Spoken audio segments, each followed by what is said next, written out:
சந்தியா ராகம் நவம்பர் 16 என்ன நடக்குதுன்னா, தனாக்கும் கார்த்திக்கும் கல்யாணம் ஏற்பாடு பண்ணியிருக்காங்கன்னு மாயா ஜானகி கிட்ட சொல்ல, இது வரைக்கும் நான் பொறுமையா இருந்தது போதும், இன்னைக்கு நானும் ஆவலான்னு பாத்துடுறேன்னு சொல்லிட்டு ஜானகி கோவமா கிளம்புறாங்க. உனக்கு இந்த கல்யாணத்துல விருப்பம் தானே தனான்னு கார்த்திக் கேட்க, அவளுக்கு விருப்பம் இல்லாமையா அவ இப்படி ரெடியாகி வந்து நிக்கிறான்னு பசுபதி கேட்கிறாரு. எல்லாரும் மாறி மாறி மாயா கதிரை பத்தி தனா கிட்ட தப்பு தப்பா சொல்லி கொடுக்குறாங்க. அந்த கதிர் கட்டின தாலி உன் கழுத்துல இருக்கக்கூடாது தனா, அதை கலத்தி எரிஞ்சிருன்னு கார்த்திக் சொல்றாரு. தனாவும் தாலியை கலத்தலான்னு போகும்போது அங்க கதிர் வராரு. என்ன தனா, இவங்க எல்லாரும் உன்னை ஏமாத்துறது உனக்கு புரியலையா?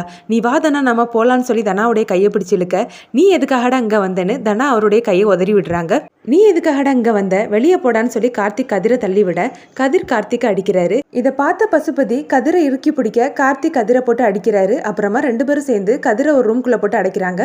வந்த ரிஜிஸ்டர் அடுத்தவன் பொண்டாட்டிக்கா நீங்க உன் பையனை தாலி கட்ட சொல்றீங்கன்னு கேட்க, இதெல்லாம் எதுக்கு சார் உங்களுக்கு என்ன வேணுமோ அதை நான் செய்றேன், இந்த கல்யாணத்தை மட்டும் முடிச்சு வைங்கன்னு பசுபதி சொல்றாரு. நீங்க செய்வீங்கன்னா எனக்கு ஓகே சார், இந்த பொண்ணோட ஃபேமிலியில இருந்து யாருமே இல்லையான்னு கேட்க, அம்மா நான் இருக்கேன்னு சொல்லிட்டு ஜானகி வராங்க.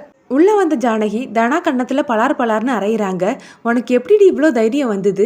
என்ன காரியண்டி நீ பண்ண பாக்குற? உன் கழுத்துல இருக்கக்கூடிய தாலியில ஈரம் கூட இன்னும் காயல, அதுக்குள்ள இன்னொரு தாலியை ஏத்துக்க வந்துட்டியா?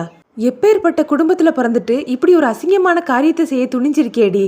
உன் அப்பாவுக்கு மட்டும் இது தெரிஞ்சதுன்னா அவர் தாங்க மாட்டாரேன்னு சொல்லி அழுறாங்க. மாயா ரிஜிஸ்டர் கிட்ட, ஏற்கனவே கல்யாணம் ஆன ஒரு பொண்ணுக்கு இன்னொரு கல்யாணம் பண்ணி வைக்க வந்திருக்கீங்களா? உங்க மேல போலீஸ் ஸ்டேஷன்ல கம்ப்ளைண்ட் கொடுத்தா நீங்க ஜெயிலுக்கு போக வேண்டியதான்னு சொல்ல, இது சரிப்படாது சார்னு சொல்லிட்டு அங்கிருந்து ரெஜிஸ்டர் கிளம்பி போயிடுறாரு. என்ன மன்னிச்சிருமா, இவங்க சொன்னாங்கன்னு தான் நான் இங்க வந்தேன். இங்க வந்ததுக்கு அப்புறம் தான் எனக்கு கல்யாணங்கிறத சொன்னாங்க. எனக்கு என்ன செய்யறதுக்குன்னே தெரியல, அதனாலதாம்மா நான் இப்படி பண்ணிட்டேன்னு தானா மன்னிப்பு கேட்கறாங்க. உன் பொண்ணு சந்தோஷமா இருக்கணும், அவ விருப்பப்பட்ட வாழ்க்கையை அமைச்சு கொடுக்கணும்னு உனக்கு தோணலையா ஜானகின்னு புவனேஸ்வரி கேட்க, ஜானகி புவனேஸ்வரி கணத்துல ஓங்கி அறையிறாங்க. யாருக்கு யாரு வாழ்க்கை அமைச்சு கொடுக்கறது?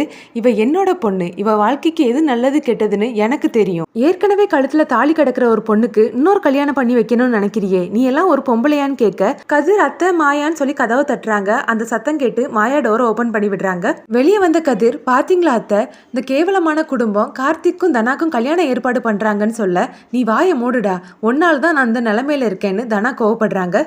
வாயை மூடு தனா, முதல்ல நீங்க இருந்து கிளம்பு, நான் இவங்க கிட்ட பேசிட்டு வரேன். டே கதிர், இவளை கூட்டிட்டு போடான்னு ஜானகி சொல்றாங்க. தனா அமைதியா நிக்கிறாங்க. போ தனான்னு சொல்லி ஜானகி சத்தம் போட, பயந்து போய் தனா கதிர் கூட போறாங்க. இங்க பாரு ஜானகி, உன் பொண்ணோட நல்லதுக்காக தான் புவனேஸ்வரி பேச வர, வாயை மூடுடி. 20 வருஷ பகையை மனசுல வச்சுட்டு என் பொண்ணோட வாழ்க்கையை நீ அழிக்க பார்த்திருக்கல்ல. நீ என் வீட்டுக்கு சம்பந்தம் பேசி வரும்போதே எனக்கு உன் மேல சந்தேகம் இருந்தது.